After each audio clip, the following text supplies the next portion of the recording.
Vamos a continuar con esta clase de Tito.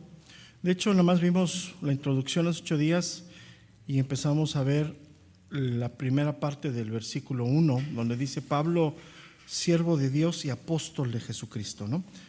Conforme a la fe de los escogidos de Dios y el conocimiento de la verdad que es según la piedad. Este versículo es profundo. Veíamos hace 8 días que tiene dos causas principales por las cuales Pablo inicia esta carta tan seria dirigida a Tito. Tiene dos causas principales. La primera que vimos hace 8 días era acerca de la responsabilidad que Tito tiene en Creta. Es un lugar lleno de falsas doctrinas, de falsos maestros, y Tito tiene una gran responsabilidad. Y las instrucciones que le va a dar Pablo a Tito, que es el resto de la carta, son instrucciones de carácter urgente y serias. Hablábamos 8 días de la palabra solemne, ¿no? Y estas deben de ser atendidas de manera inmediata, ¿no? Pero también veíamos 8 días atendidas de manera inmediata y con la seriedad que se requiere, ¿no? Y así hay asuntos en la iglesia, ¿no? Serios y de pronta atención, ¿no? Ante eso tenemos que darle esa respuesta, ¿no? Y veíamos 8 días algo muy importante que va en contra de nuestra cultura, ¿no? Nosotros tenemos mucha influencia occidental, ¿no? Veíamos 8 días algo que es muy importante. La amistad no tiene que ver con la autoridad. Y en nuestra cultura, la amistad, la cercanía, a veces nos lleva a perder la autoridad, ¿no? Con las personas. Y en este caso había una amistad muy grande entre Tito, Timoteo y Pablo. Se ven en las cartas cómo se expresa, cómo se habla, cómo le habla Pablo a ellos. Pero Tito reconoce reconoce al apóstol Pablo como apóstol.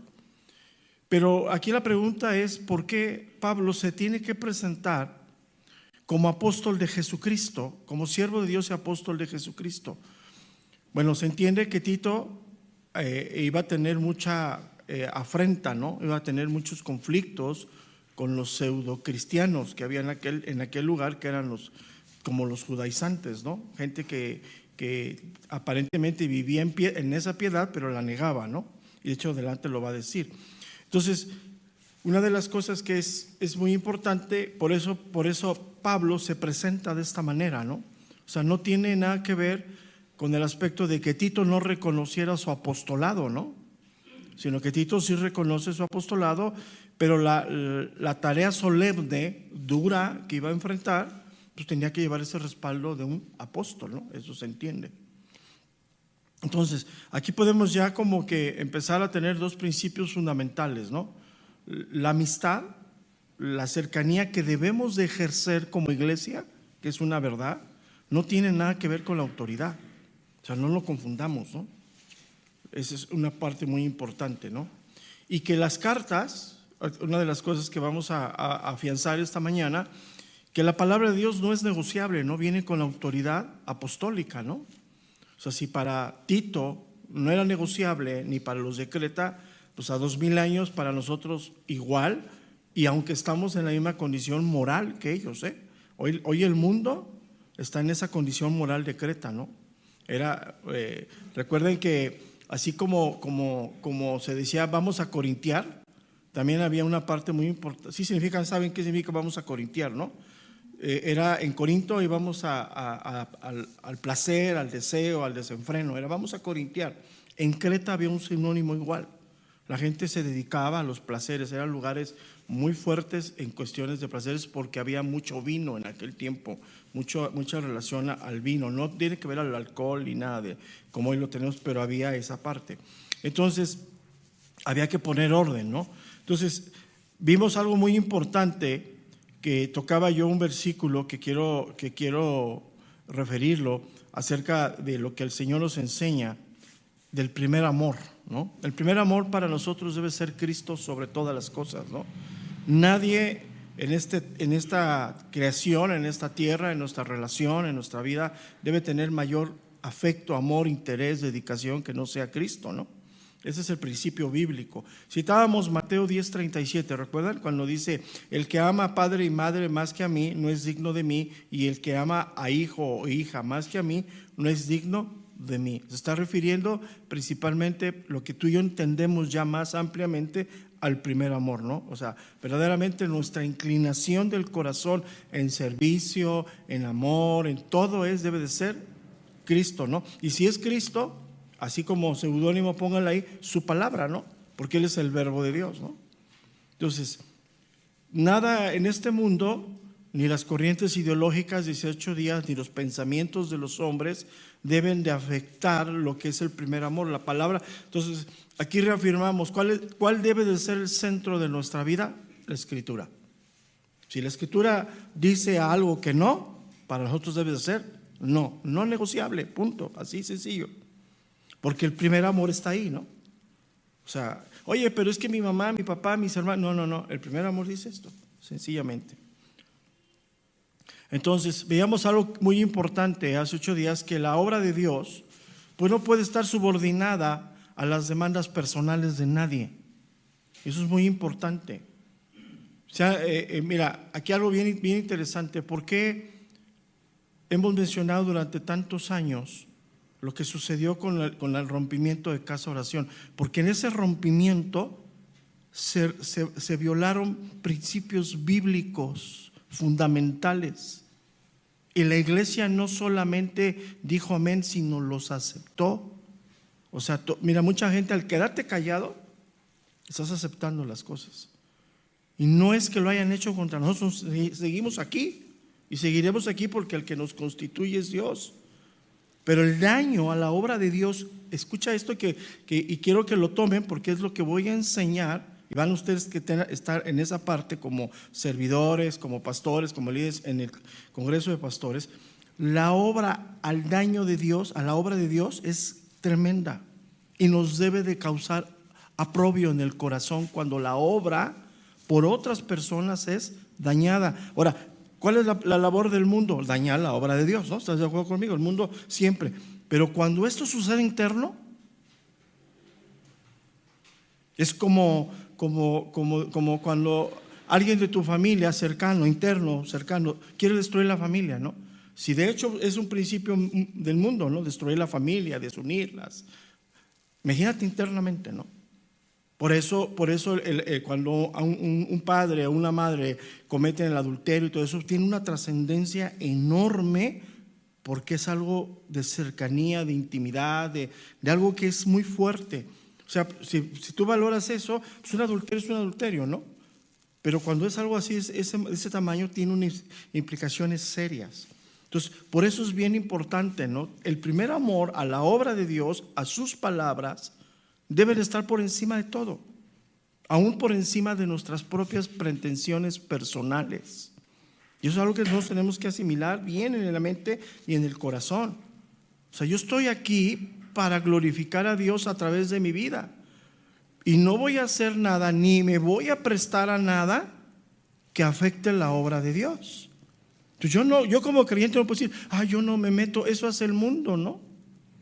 O sea, hoy ves un video donde están secuestrando a alguien, a donde no está pasando algo muy grave y la gente dice, no, pues ya creen que con grabar ya hicieron todo, ¿no?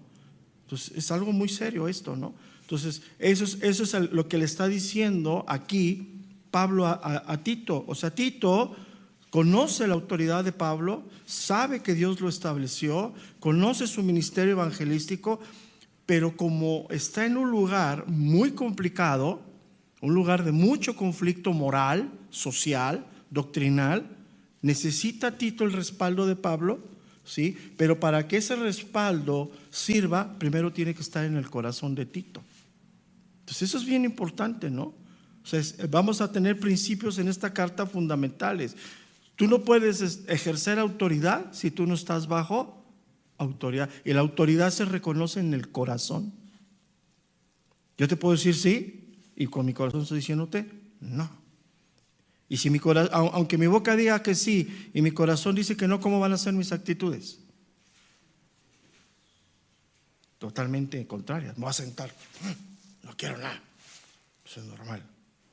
Y eso es lo que bíblicamente Dios rechaza. Que tú sí sea sí y tú no sea no, punto. Entonces, cuando nosotros ya como estudiantes de la Biblia profundizamos un poquito y vamos extrayendo todo esto, ¿sí? Lo vamos viendo, ¿no?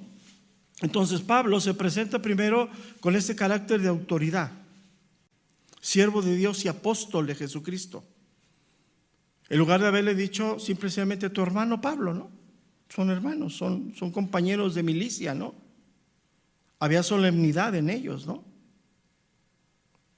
Entonces, el primer punto por qué introduce de esta manera el apóstol Pablo es por la tarea tan difícil que tenía Tito y la urgencia de esto.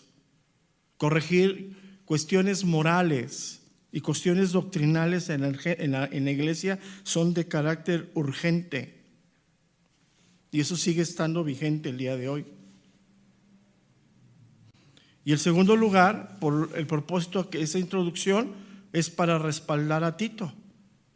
Tito está demostrando que está bajo la autoridad de Pablo y él va a poder ejercer autoridad. Y se entiende, si leemos, vamos a ir viendo más adelante, que la posición era enorme, ¿no? Había falsos maestros que engañaban, que iban a casas, que traían conflictos morales, conflictos doctrinales. Había enseñanzas necias, de genealogías. O sea, la tarea era enorme, ¿no? Entonces, con esta carta, Tito iba a dejar de perder el tiempo en discusiones tontas con esa gente. O sea, con esa carta Tito no tenía que subir nada a su portal de Facebook, ¿no?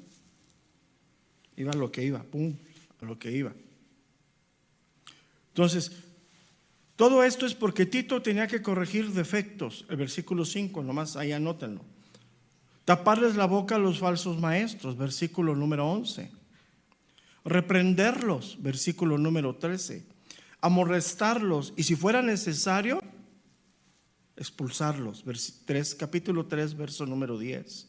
O sea, ¿estás entendiendo serio esto, no? Y esto esto que iba a generar resistencia, oposición, y necesitaba el apoyo posible de parte del apóstol, de su autoridad y de Dios. Entonces, el someternos a la autoridad establecida por Dios es someternos a Dios, porque toda autoridad es puesta ¿por quién? Dios. Y sabes que una de las cosas que nos cuesta mucho trabajo a ti y a mí, nos va a costar constantemente someternos unos a otros. Eso nos cuesta. Y eso es bien importante, ¿no?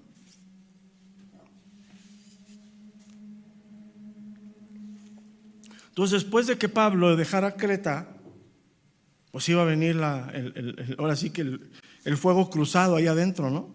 Tremendo, ¿no? Inclusive había posibilidad hasta de fuego amigo, ¿no? Para que me entiendas, ¿no? Ahí adentro, ¿no? Entonces por eso era la autoridad. ¿Y todo esto por qué? Porque todo ese movimiento de falsa doctrina, falsos apóstoles, todos cae en una sola cuestión: ambición en el corazón. El hombre tiene ambición de poder, de liderazgo, y eso es lo que daña a la iglesia.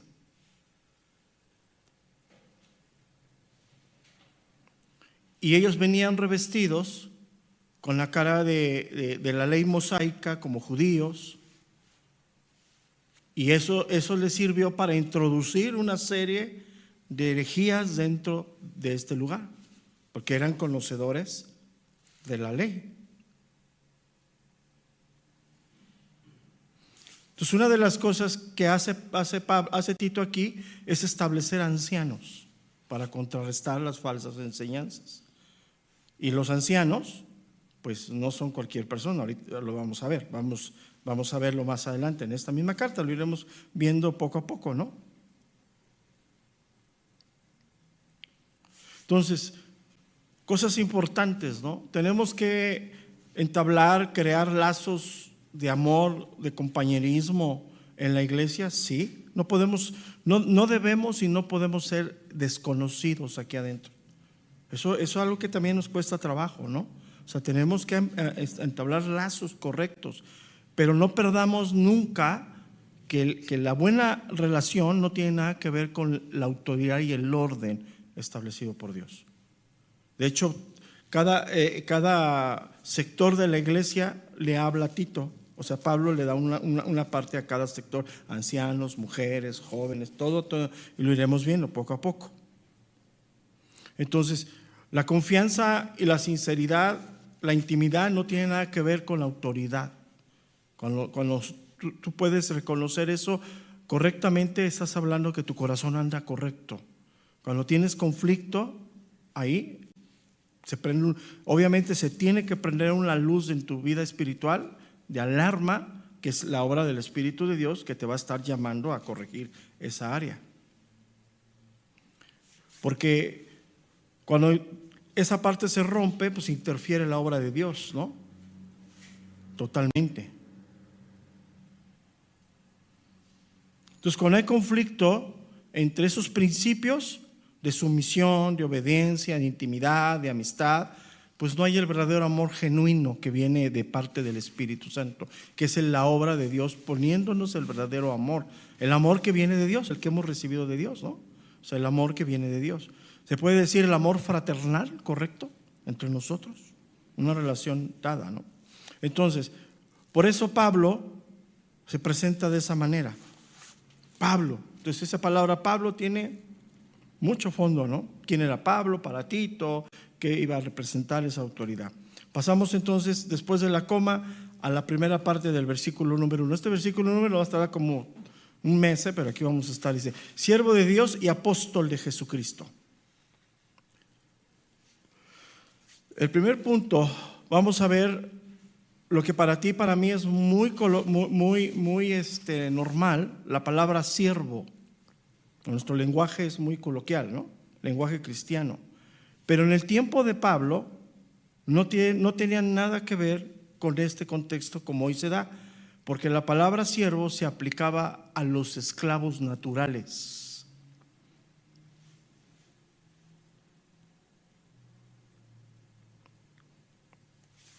Entonces, cuando en este tiempo se presenta a alguien como siervo, como lo hace Pablo en varias cartas y lo hace Santiago en su epístola, están dando el mensaje de esclavitud, pero ya vamos a entender qué tipo de esclavitud, ¿no? O sea, un siervo es una persona que tiene un amo, ¿no? Eres esclavo.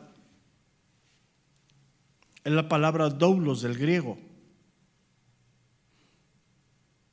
Entonces, en aquel tiempo no se usaba en aspectos religiosos, sino de carácter secular, refiriéndose a, en aquel tiempo estaba vigente la esclavitud, era parte, ¿no?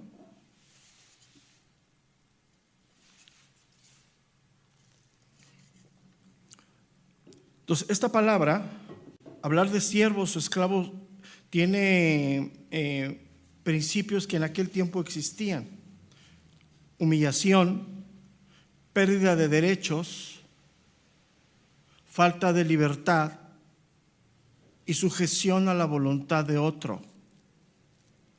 Humillación, pérdida de derechos, falta de libertad, sujeción a la voluntad de otro. Entonces, ¿ves cómo hoy no tiene nada que ver con el concepto siervo que está en el presente? El siervo de Dios, y casi apláudele y ríndetele, no nada que ver. O sea, eso nada que ver, no tiene nada que ver en el contexto bíblico, es una manipulación a las emociones solamente, ¿no? Entonces, hablar de humillación, de pérdida de derechos. Entonces, ¿quién quiere ser siervo de Dios, no? Dices, no, pues hoy la sociedad, la cultura es mis derechos, ¿no? Yo tengo derechos, quiero hacer valer mis derechos. Llegas a la iglesia y te dicen, no, pues tus derechos valen un cacahuate, pues así como que, ¿qué pasó, no? O sea, sí tienes el choque del concepto del mundo a lo que la Biblia nos enseña. ¿Por qué? Porque esta palabra siervos que Pablo se presenta no solamente implica a los apóstoles, sino implica a la iglesia en general. Tú y yo debemos aprender a vivir como siervos de Dios, teniendo un amo y cediendo voluntariamente nuestra voluntad a Dios. O sea, la obediencia a Dios, si quieres manejarla así, es voluntaria. viene del corazón.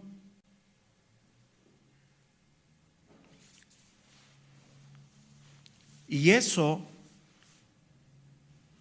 voltea la palabra humildad en el camino de dignidad.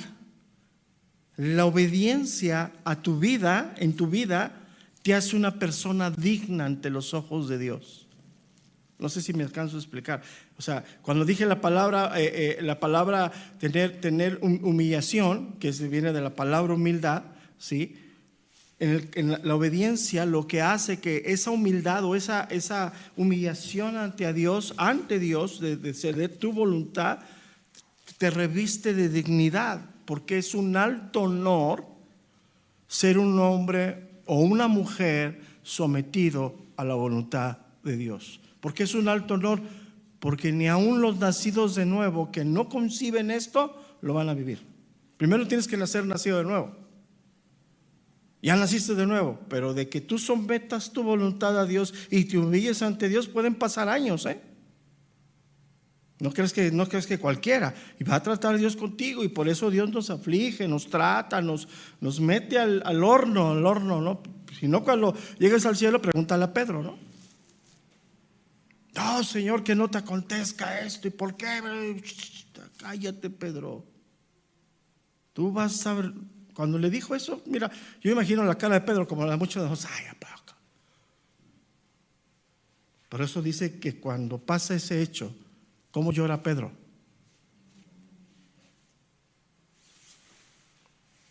¿Quieres entender el principio bíblico o quieres llorar amargamente? Es una abismal diferencia. Y la voluntad de Dios para cada quien es dependiendo en dónde estoy, el llamado, los dones. O sea, lo que Dios quiere de mí no lo quiere de ti. Pero al principio es general. Tú y yo vamos a llegar a la meta. O sea, Dios quiere que la alabemos tú y yo eternamente. Ese es el principio fundamental. Estamos corriendo la carrera pacientemente. Pero esa carrera tú puedes ir a un ritmo y a otro ritmo, tú más adelante. O sea, tiene que ver con cada quien. Y esa es una parte muy importante en la Biblia. O sea, lo que Dios trata conmigo no lo va a tratar contigo, aunque los principios son los mismos. Principios morales, principios establecidos, pero son los mismos. Y esta palabra siervo de Dios, vamos a ponerlo así, de Dios, fíjate, algo bien importante. ¿Por qué no se presenta como siervo de Jesucristo aquí? ¿Por qué pone siervo de Dios? Porque una de las cosas que vamos a dejar claro aquí es que los apóstoles, los 12, los apóstoles son considerados igual que los profetas del Antiguo Testamento. Solamente los 12. Ya no hay apóstoles. No existen. Esa apostolitis que viene de Estados Unidos no existe. Hay un ministerio apostólico, que es otra cosa diferente, que describe muy claramente Corintios y Efesios. Es otra cosa diferente. Pero apóstoles, solamente los 12. Y son comparados por la revelación de Dios y el uso que Dios les dio a sus vidas a los profetas del Antiguo Testamento. Isaías, Jeremías, Moisés, Josué, Amós. Entonces todo eso que hoy ves de la apostolitis nada tiene que ver. No existe. Ese tipo de doctrinas son usurpadoras de posición de autoridad, porque para muchos que están bajo esa doctrina, lo que el apóstol diga es ley. Y hay una corriente de Estados Unidos que está muy fuerte aquí, que es la corriente apostólica y profética.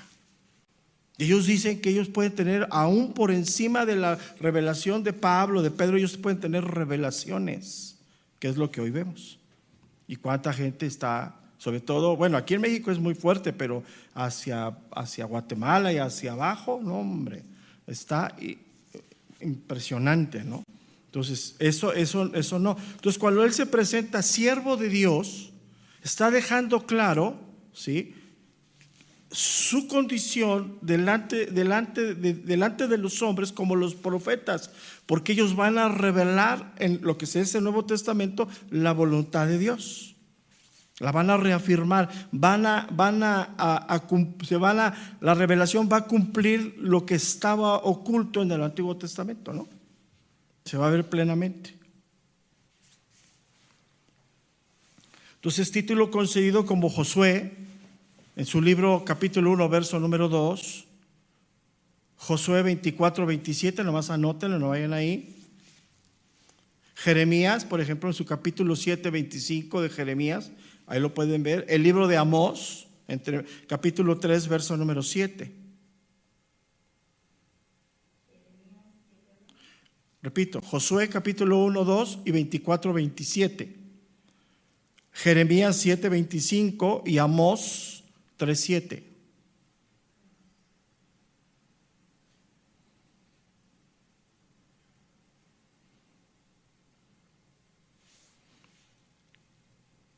Entonces, ¿qué hicieron los profetas en el Antiguo Testamento? Servir a Dios a pesar de su propia vida.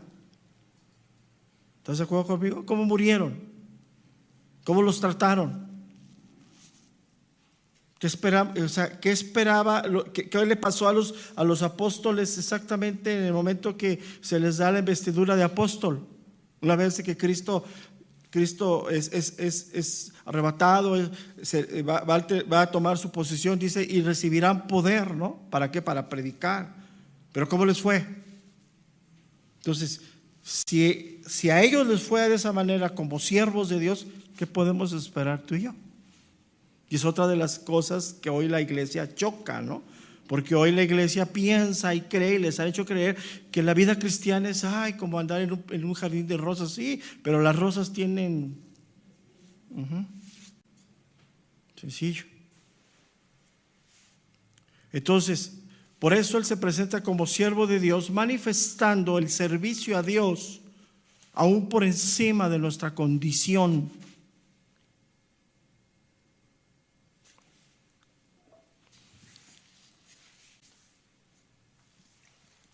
¿Y quién es el ejemplo más grande de servicio en la Biblia? Jesucristo mismo, ¿no? El Hijo de Dios.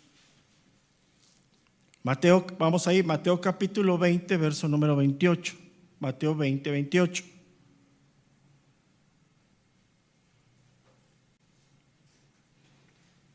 Para aquellos que abrazan el ministerio de la silla, no, es mi silla, mi silla. O sea, siempre, es que es algo que se ha metido a la iglesia, venir a servirme de otros. O sea, en todas las áreas. O sea, yo no aporto financieramente a la iglesia porque endurezco el corazón, pero como veo que hay luz, que hay papel de baño, que hay agua, que hay micrófonos, pues que Dios bendiga a otros, y así piensan. Igual, o sea, todos los ministerios, o sea, quiero que entiendas, todos somos llamados a servir dependiendo los dones, dependiendo lo que Dios haya depositado en tu vida. No necesariamente servir es ponerte un uniforme. Pero tienes que entender esto, Dios nos habla de esta manera, no debe de haber nadie en un aspecto en la iglesia solamente como esponja recibiendo, o sea, tienes que levantarte al servicio, es algo que hemos trabajado, y ha habido respuesta, pero no suficiente. Que dice Mateo 20, 28, como el Hijo del Hombre no vino para ser servido, sino para servir. ¿Y a qué vino a servir? ¿Qué vino a hacer principalmente? Y para dar su vida en rescate, ¿para qué? Para muchos. Él puso su vida voluntariamente porque era su llamado. O sea, era la parte que él era el Hijo de Dios encarnándose. ¿Para qué se encarnó? Para morir. Era su obra. Pero no solamente eso, sino él fue siervo aún de sus apóstoles. No le lavó los pies a sus apóstoles. Aunque tiene una connotación espiritual, que podemos extraerla también, vamos a leerlo en el aspecto de servicio, que también es espiritual. ¿Por qué tiene una connotación espiritual? Porque ¿quién lo está lavando? Cristo. Eso es una cosa diferente, o sea, hay un propósito espiritual. Pero en un camino espiritual de servicio está hablando de esa condición. Juan capítulo 3, verso número 12.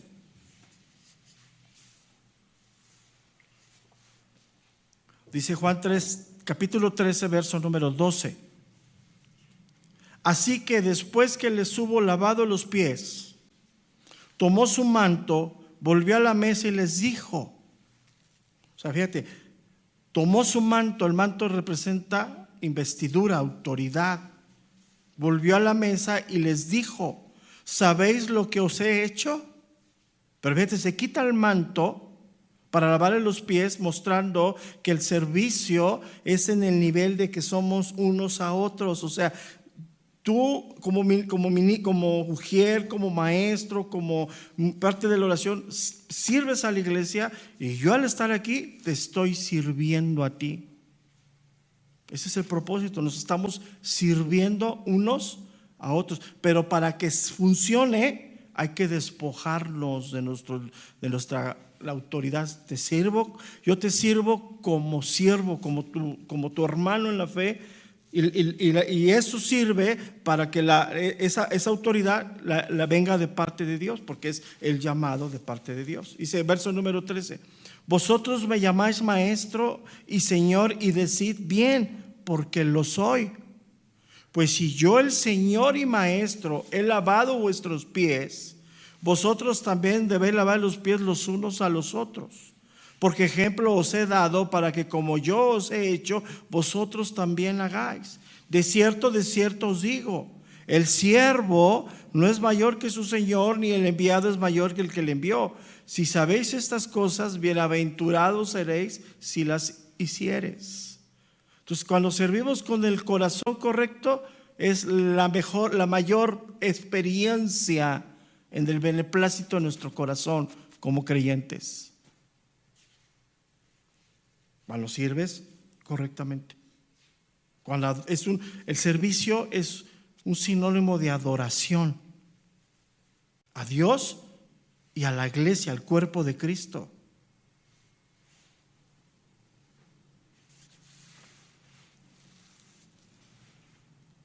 Porque el que tomó forma de siervo, ¿quién fue? Jesucristo, ¿no? Se despojó a sí mismo.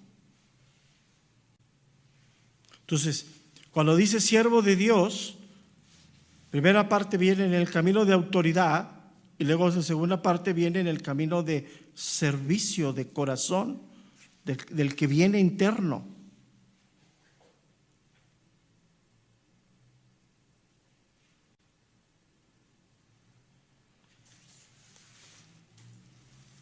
Y cuando hablamos de la palabra siervo de humildad, sí, habla de un carácter servicial, sin buscar obtener algo, que cataloga. Es la gran diferencia entre un falso maestro o un falso, alguien que le enseña. Ellos están llenos de codicia, quieren obtener ganancias, y si son deshonestas, no importa.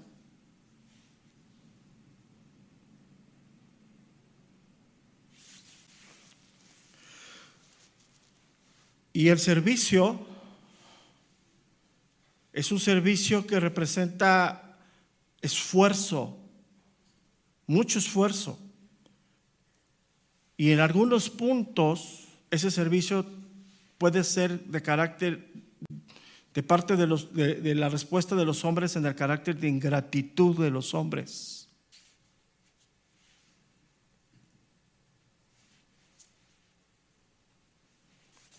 Entonces, lo que Pablo dice aquí, siervo de Dios, está hablando de un servicio que se hace con humildad, con entrega, con obediencia.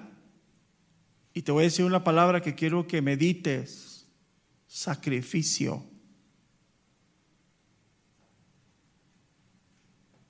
Y eso hoy, en el tiempo en donde estamos, estaba yo viendo un meme que hicieron el otro día de los jóvenes, y ponían a un joven, dice, en los años 80, decía, traía sus Walkman y lavando platos y baile, típico de los 80. Luego dice, de los años 90, ¿no? Está lavando sus platos con el celular, ¿no? típico, ¿no? Luego dice, de los millennials, del 2000 para acá, chillando, quejándose y no lavando nada, o sea, y es algo que es real, o sea, hoy es algo que se ha permitido en la sociedad, ¿no? Todos esos nuevos proyectos de que soy influencer, soy coach y no tantas cosas, es gente que no quiere absolutamente no hacer nada y obtener dinero de otros. Y es lo que hoy está. Entonces, ¿qué tipo de sociedad es la que estamos el día de hoy? La sociedad que no quiere pagar nada, no quiere comprometerse, no quiere tener ningún sacrificio. Y esto hoy lo vemos dentro de la iglesia, ¿no? Hoy la iglesia está en ese camino, no, yo quiero obtener, yo quiero venir y que otro haga su labor por mí. No, tenemos que entender que Dios nos ha llamado a servirnos unos a otros. Y ese servicio tiene que ser etiquetado o tiene que ir en el camino de humildad, de entrega, de obediencia y de sacrificio.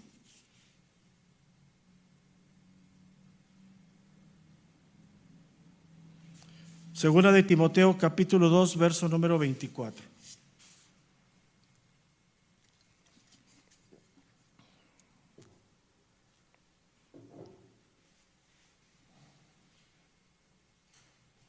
Segunda de Timoteo, capítulo 2, versículo 24. Dice, porque el siervo del Señor no debe de ser contencioso, sino amable para con todos, apto para enseñar, sufrido. Entonces, ¿qué nos enseña aquí? Para defender la obra de Dios, para defender los principios de Dios, fuerte, ¿no? O sea, una persona sólida en los principios de Dios, pero en cuanto al servicio, con humildad.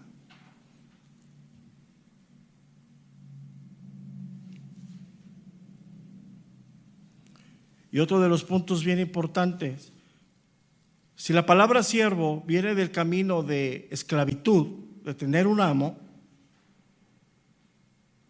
es alguien que no se pertenece a sí mismo, ¿estás de acuerdo?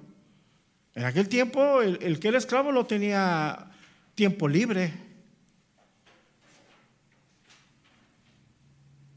Y es algo que también es muy importante, ¿no? Para nosotros, ¿no? Hoy debemos entender que nuestra vida le pertenece a Dios, porque son las mejores manos, ¿no? ¿Qué es más importante en nuestra vida? ¿Nuestra voluntad o la voluntad de Dios? Pero la carne, ¿cómo se resiste, no? Llegamos a un punto a donde Dios nos dice, a ver, aquí vamos a hacerlo así o tú quieres hacer. Ay, te retuerces como el gusanito que le echan sal, ¿no? Natural. Y así estaremos todo el tiempo. O sea, nunca va a ser suficiente. Por eso es este tipo de enseñanzas. ¿Para qué es esto? Para que tu espíritu se alimente para poder dar respuesta. Si no, pues ¿quién va a dar respuesta? La carne. Entonces, cuando llega un momento de una decisión, de una disyuntiva en la vida que va a haber constantemente, la respuesta que vas a dar es o espiritual, o en el hombre interior, o carnal. Pero la iglesia piensa que puede estar así como que sí. Error, no es así. O sea, en nada, o andamos en el espíritu, o andamos ¿qué? En la carne. O nos despojamos del viejo hombre y nos revestimos del nuevo, o ¿cómo andamos? Entonces, para eso es ese tipo de enseñanzas. Si te fijas, pues siempre son un común denominador, es el 10-15% del grosor de la iglesia. Siempre, de años. Llevamos 14 años con el instituto. Una de las cosas que lo abrimos en febrero del año 2010, ahí empezamos con el instituto. Y siempre ha sido el común denominador. Un poquito, un remanente ahí. Poquitos. ¿Por qué? Porque pues, es algo que hoy se gesta, ¿no? O sea, con tantito con Dios. Y no es así. Una de las ideologías de la iglesia moderna es ser cristiano dominguero, ¿no? Nomás cristiano del domingo. O sea, busco a Dios, me acerco a Dios el domingo, pero ¿y la semana qué? Yo les decía hace unos años, cristianos cada 8, ¿no? Cada 8 días te vemos, y eso si no hay puente, ¿no? Si hay puente, pues ya fue cada 15, ¿no? Cada que se pueda, ¿no? Entonces, cuando nosotros decimos que que Dios es nuestro Señor, estamos diciendo que el que dicta las directrices de nuestra vida es Dios. Y yo te pregunto, les pregunto a ustedes, hermanos, ¿en dónde vas a encontrar la voluntad de Dios para tu vida? En las Escrituras. El Espíritu de Dios ahí te va a prender el foco.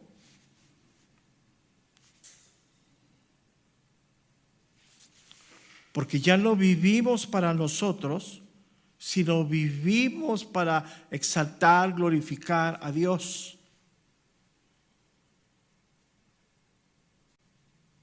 Por eso dice que debemos de cuidar nuestra salvación. ¿Cómo? Con temor y con temblor. Y ahí ese camino está hablando de obediencia. Tienes que leer la Biblia en su contexto correcto. Porque como estamos ahorita, estamos en Romanos 2:1. No juzgues. Uy, esa parte, cuántas enseñanzas. No juzgues, cállate y no digas nada. No está hablando de eso. Está diciendo, no juzgues a otro cuando juzga lo que otro está haciendo y tú estás peor. Eso es lo que me está diciendo. Y el ejemplo de eso son los judíos, ¿no? Que se sentían supremos en aquel tiempo, pero todavía hoy, ¿no? Se sienten supremos. Ahí en Cuernavaca hay muchas etapas del año que llegan muchísimos judíos. Y literalmente o sea, tú vas caminando y ni se te ocurra pasar así de los roces, porque casi dices, bueno, está bien. Y es serio, o sea, son como tipo ortodoxos por las vestimentas que usan. Pero va mucha gente de esos. Y son etapas, te los encuentras en las plazas, en los súper, pues, tienen que comer, ¿no? Por eso allá es muy usual conseguir alimento de ese tipo, más que aquí en México. Es muy usual. O sea, en los súper ves variedad de ese tipo de alimento, que marcas que manejan ese alimento, pues no tiene nada de malo, ¿no? Pero bueno, porque no es importante lo que, ¿no? Eso es lo de menos. Entonces, con esto quiero que medites en algo. Tú y yo tenemos una gran responsabilidad de nuestra conducta y de nuestras acciones. Y ponle ahí con letras grandes, rojas, como traigas, de nuestra boca. La boca determina nuestras acciones y nuestra conducta. Y la boca está ligada a los oídos y ligada a los ojos. Somos seres complejos. Y todo lo que entra por la boca, el oído y los ojos, ¿a dónde va? Al corazón. ¿Y de dónde sale? ¿Y sale de dónde? Del corazón. ¿Sabías que el corazón tiene una parte donde ingresa oxígeno limpio y por otra parte regresa el oxígeno que se va a la limpieza hacia los pulmones? Cuando tú tienes un problema de que se mezcla en una válvula así, que se mezcla así, eso se llama cardiopatía. Por eso esa gente que tiene cardiopatía satura 80 y tantos de oxígeno, porque está mezclando el oxígeno limpio que entra con el oxígeno sucio que sale, que hace el proceso de los pulmones, todo ese rollo. Y obviamente el oxígeno tiene que ver con con la sangre, la labor del oxígeno tiene que ver con la sangre. Entonces, imagínate cuando nosotros estamos contaminando nuestros oídos, nuestra boca, ¿a dónde se va? Pues al corazón. ¿Y qué sale? Pues igual. Sale cochambre, ¿no? Entonces, por eso te estoy diciendo, mucho cuidado, mira, una de las cosas bien importantes que hoy hay que tratar con pinzas en el tiempo moderno de la iglesia moderna es la responsabilidad que tenemos como creyentes. ¿Sabes tú y yo que tenemos deberes cristianos? Ups. Si ni siquiera hoy en la mañana hiciste el deber de levantar tus cosas, ¿no? Y dejas todo botado, ¿no? Deberes cristianos. ¿Qué significa esto? El verdadero siervo tiene una obediencia sin reservas, tiene una fidelidad escrupulosa para cumplir el mensaje o la voluntad de Dios a nuestra vida que Dios nos ha confiado. A ver otra vez, ¿cómo estuvo ahí el asunto? A ver, vamos a entenderlo de esta manera. Normalmente somos uno o dos o pocos creyentes en una familia, ¿sí o no? ¿Sí o no? O sea, ese es como un común denominador, ¿no? Ahora, aparte de esos creyentes, puede haber 3, 4, 5, pocos somos los que estamos buscando esa parte en Dios, ¿no? Porque otros andan en la farándula y allá. ¿Entiendes lo que Dios te ha confiado a ti para manifestar a otros? En la paciencia, en el amor, en el trato, todo lo que ellos van a venir. El no creyente va a venir con su ideología, con todo. El que anda ahí todo sancochado creyente va a venir con sus ideologías. ¿Y tú qué respuesta das? ¿Los vas a mandar al infierno? ¿Qué les vas a decir? Pues esa es la parte bien importante. Y una de las cosas que Dios hace, que cuando alguien entiende estos principios de humillación, de servicio, de responsabilidad, de fidelidad, Dios agrega a nuestra vida. Y si te fijas, la mayor parte de nosotros queremos ser usados por Dios, ¿estás de acuerdo? Pero ¿por qué Dios no da más? Porque Dios que ve el corazón. Ahora, cuando Dios te da más y Dios te usa más, pues tienes más conflictos. Entre más creces espiritualmente, más conflictos tienes. Y esa parte es normal. Es como una paradoja, yo le digo, algo que dices, ¿cómo?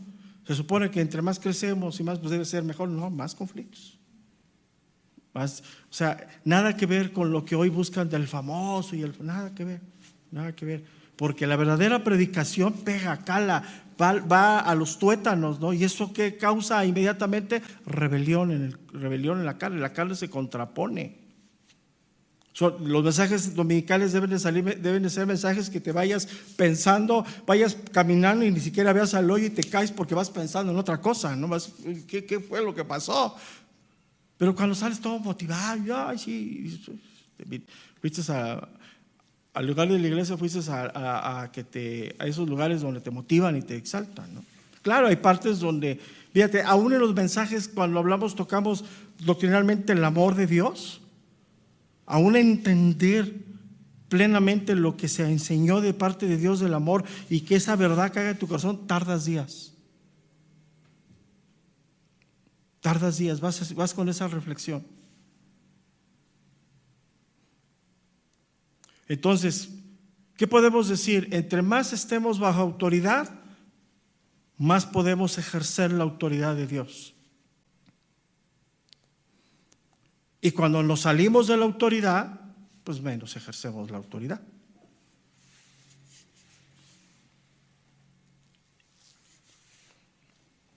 ¿Y qué es estar bajo la autoridad de Dios? Sometiendo nuestros criterios a la autoridad de su palabra y nuestra voluntad a la suya. Yo pienso, pero la Biblia dice.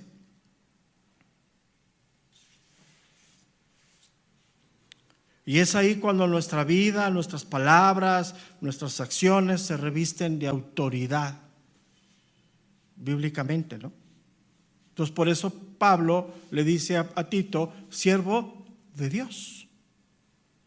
Con esa humildad, porque lo que va a hablar, ya lo iremos viendo, está fuertísimo, ¿no? Entonces, cuando verdaderamente estamos bajo la autoridad de Dios, no hay principios o pensamientos nuestros de nuestra cosecha, ¿no? O sea, personales.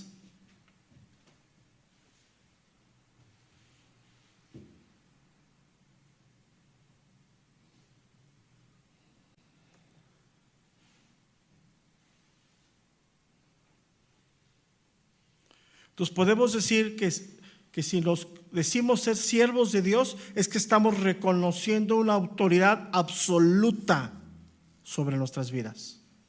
Dios es absoluto. Dios no nos gobierna en algunas partes. Escúchame bien esto, Esa ideología que le entrego a Dios lo que yo quiero y sirvo lo que yo quiero y que no le permito a Dios entrar a mi vida en ciertas áreas, no sirve de nada. Mira, mejor es como, volvemos al punto del servicio, vengo a servir pero enojado, molesto, mejor siéntate. O sea, no estorbes, con todo respeto, no estorbes, siéntate. Ya cuando pases tu crisis y ya, órale, vente. Porque tú llegas aquí y vienes a juzgar la autoridad, el manual, el reglamento. Siéntate. Porque no hay una actitud de ¿dónde? Del corazón. Ay, que ¿por qué nos piden? ¿Y por qué? O sea, simple y sencillamente, ¿no? Si eres servidor, tienes que estar instruido en la palabra de Dios. Es lo que luchamos.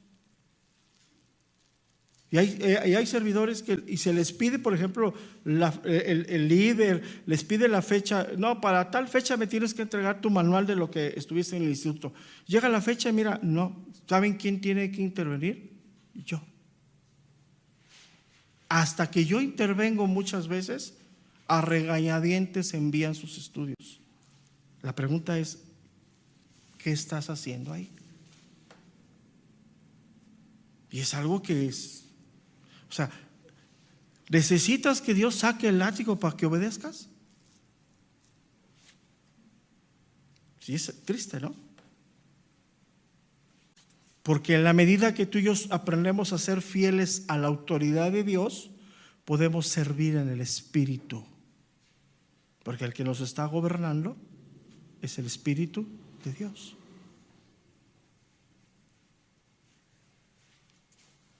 Entonces, cuando dice siervo de Dios, incluye a todos. Si te fijas, dice Pablo, siervo de Dios, y ese y significa suma, aparte de. Entonces, cuando dice siervo de Dios, implica a todos. Todos los creyentes somos esclavos de Dios, voluntarios.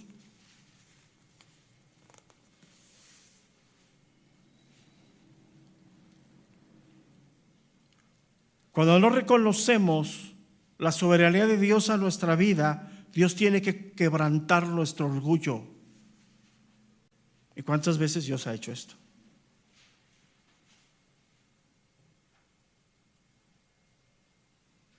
Para que aprendamos a someternos a la voluntad de Dios, renunciando a nuestros derechos, a mis ideas, a mis pensamientos, a lo que yo creo que soy digno. Esos son los derechos. Yo creo ser digno. ¿Digno de qué? Si todo es por gracia. Y así podemos servir. Mira, por ejemplo, ¿por qué nosotros no tenemos tendencia a ninguna ideología humana? Porque cuando, por ejemplo, la voy a poner un punto que lo voy a tocar en la carta a los Romanos en un tiempo. La predestinación, la elección de Dios. Es un principio bíblico fundamental, es una doctrina fundamental.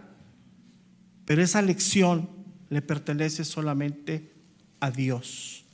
El hombre desconoce por qué hay esa elección. O sea, por ejemplo, cuestiones, es que Dios sabía que me iba a arrepentir. Claro, pues es soberano. Es un Dios conocedor de todo. ¿Sabía el día y la hora? Claro, pues es un Dios omnipresente y omnisciente. Pero la elección está en Dios. Y te voy a dar el contraste. De tal manera amó Dios ¿a quién? ¿Y a quién nos manda a predicar? ¿A quién nos manda a hablarle de Cristo? Al mundo. Porque en ese mundo donde tú y yo estuvimos, ahí están los escogidos de Dios. ¿Y quién sabe eso? Dios. Entonces, cuando tú dices yo soy elegido con una postura ideológica, estoy diciendo yo soy superior al que no conoce a Dios. Y con esa idea viven, así piensan, y así sirven, así predican, y así ponen sus cuestiones. En esta iglesia somos 100% bíblicos. No me digas eso. En ti y en mí y en todos los hombres hay corrupción.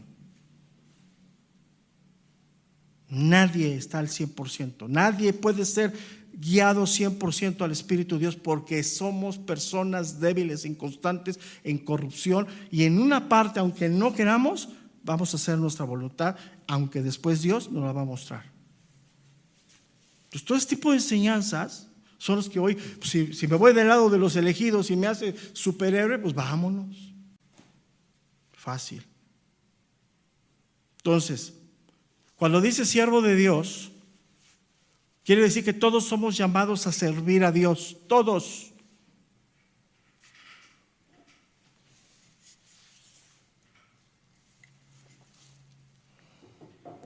Primera de Pedro, capítulo 2, verso número 16. Primera de Pedro 2, 16.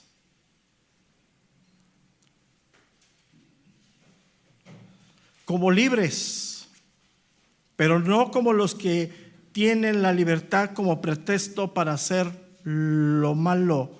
¿Qué es lo malo? No hacer la voluntad de Dios para tu vida. Quiero que lo medites, porque cuando nosotros somos bien espirituales y bien radicales, no, yo no en el adulterio, no, pero estás haciendo otras cosas similares o peores. ¿Sí me estás entendiendo? Pero libres, pero no como los que tienen la libertad como pretexto para hacer lo malo, sino como siervos de Dios.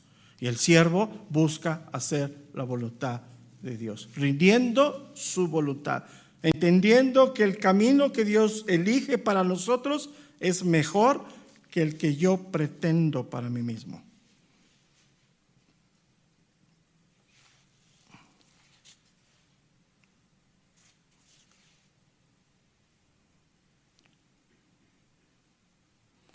Entonces, cuando hablamos de ser siervos de Dios, hablamos de un alto honor, ¿no? Porque estás diciendo, soy libre para someterme a la voluntad de Dios. Ese es el principio bíblico.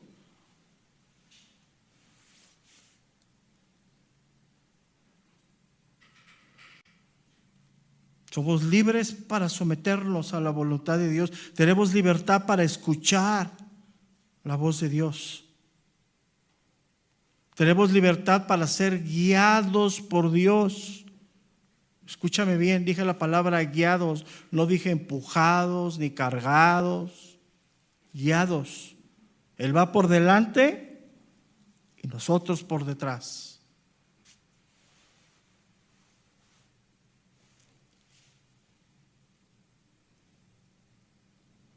Y una de las cosas que es bien real, que en este mundo nadie es libre por sí mismo. Todos tienen la voluntad cedida a algo. A la carne, a las cosas malas o a Dios. ¿Qué escoges? Porque la gente piensa que es libre, ¿no? Tú elige. Y elige lo que te haga sentir. Si te hace sentir bien, ya la hiciste. Cuando es esclavo de sus propias concupiscencias.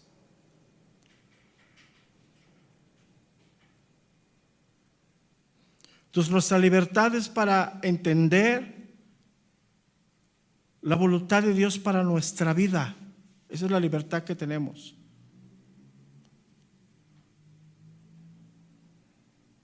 Por eso la Biblia habla de nueva creación. Todo lo demás quedó.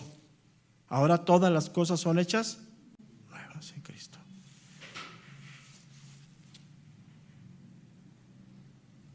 Y qué mejor estar bajo la voluntad de un amo piadoso, amoroso.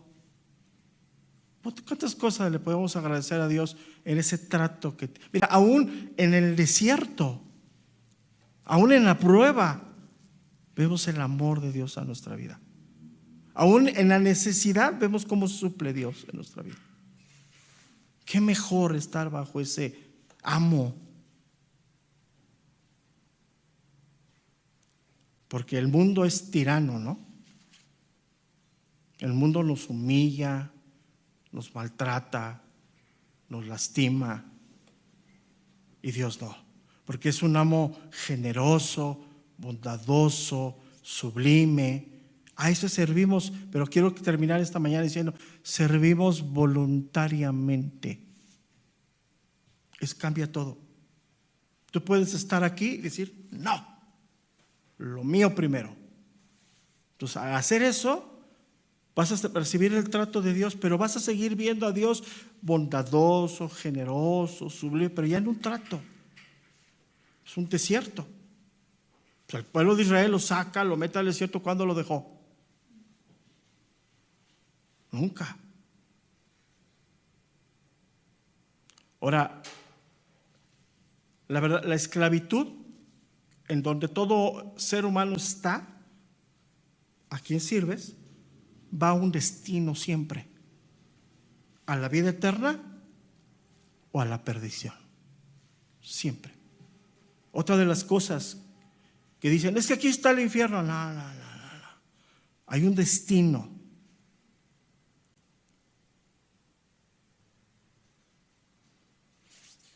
Romanos capítulo 6, verso número 22. Con esto terminamos. Romanos 6, 22. Un versículo impresionante.